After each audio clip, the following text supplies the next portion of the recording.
ঘটনাটা হচ্ছে এরকম যে নূহ আলাইহিস সালাম, আমরা নূহ আলাইহিস সালাম সম্পর্কে জানি যে তিনি একটি নৌকা বানিয়েছিলেন, আল্লাহ তাকে নৌকা বানাতে বলেছিলেন।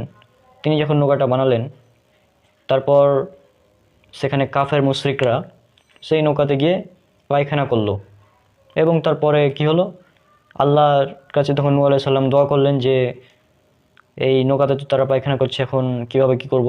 তখন আল্লাহ তাদের মধ্যে কুষ্ঠরোগ ছড়িয়ে দিলেন এবং কি হলো, এই কুষ্ঠরোগে আক্রান্ত সবাই হয়ে গেল, অনেক যারা পায়খানা করেছিল। তারপর একদিন হঠাৎ আরেকজন কাফের সে পায়খানা করতে গেল সেখানে নৌকাতে, নূহ আলাইহিস সালামের নৌকাতে গিয়ে সেখানে পায়খানা করতে গিয়ে দেখলো যে পুরো একদম ভর্তি হয়ে গেছে, আর কোথাও জায়গায় নেই। তখন সে ওখানে পড়ে গিয়েছে, ওই কাফের ওখানে পড়ে গিয়েছে। তখন কি হলো যে পড়ে যাওয়ার কারণে তার যেখানে কুষ্ঠরোগ ছিল, পায়খানাগুলো লেগে তার কুষ্ঠরোগ একদম পরিষ্কার হয়ে গিয়েছে, মানে সে একদম রোগমুক্ত হয়ে গেছে, একদম ফ্রেশ। তারপর তখন তার কাছে সবাই গেল যে কিভাবে তুমি সুস্থ হলা।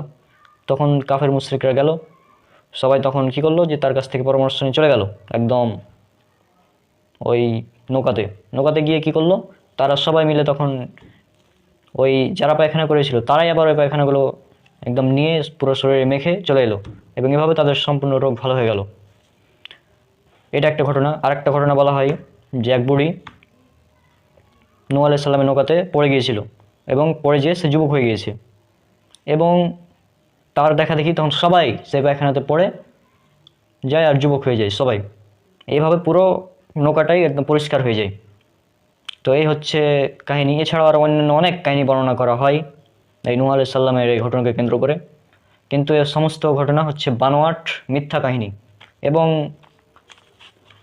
এই বইয়ে হাদিসের নামে জালিয়াতি ডক্টর খন্দকার আবদুল্লাহ জাহাঙ্গীর রাহমাহুল্লাহ তিনি এই বইয়ের 290 পৃষ্ঠাতে এই কথাগুলোকে বলেছেন, এগুলো সবই বানোয়াট এবং মিথ্যা কথা। এখানে বলা হচ্ছে, আমি পড়ে শোনাচ্ছি। এখানে বলা হচ্ছে পয়েন্ট নম্বর 14, 290 পৃষ্ঠা, নূহ আলাইহিস সালামের নৌকায় মলত্যাগ করা ও পরিষ্কার করা। এ বিষয়ে অনেক মুখরোচক গল্প প্রচলিত আছে, এগুলোর কোনো ভিত্তি কোনো সই বা জয়ীফ হাদিসে আছে বলে জানতে পারেনি।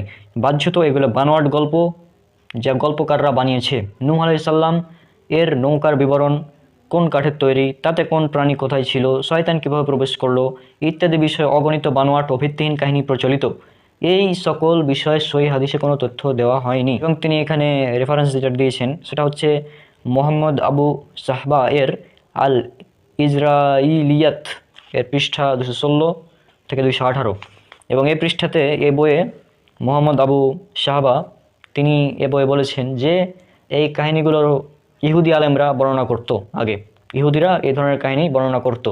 এই ইহুদিদের থেকে এই ঘটনাগুলো প্রচার হতে হতে আমাদের মুসলমানদের মধ্যেও চলে এসেছে, এবং এই ইহুদিদের দেখা দেখি আমাদের কিছু মুসলমান তারা এই ঘটনাগুলো বলে থাকে, মুখে মুখে প্রচলিত হয়ে গেছে এবং এগুলোই চলছে। এই ধরনের অসংখ্য জাল হাদিসের নামে জালিয়াতি অনেক মানুষ করেছে এবং প্রচলিত।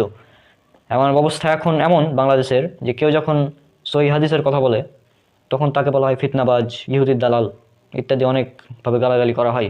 কিন্তু ওরাই আবার ইহুদিদের থেকে নেওয়া জাল হাদিস বা ইহুদিদের থেকে নেওয়া কাহিনীগুলো হাদিস হিসেবে বর্ণনা করে।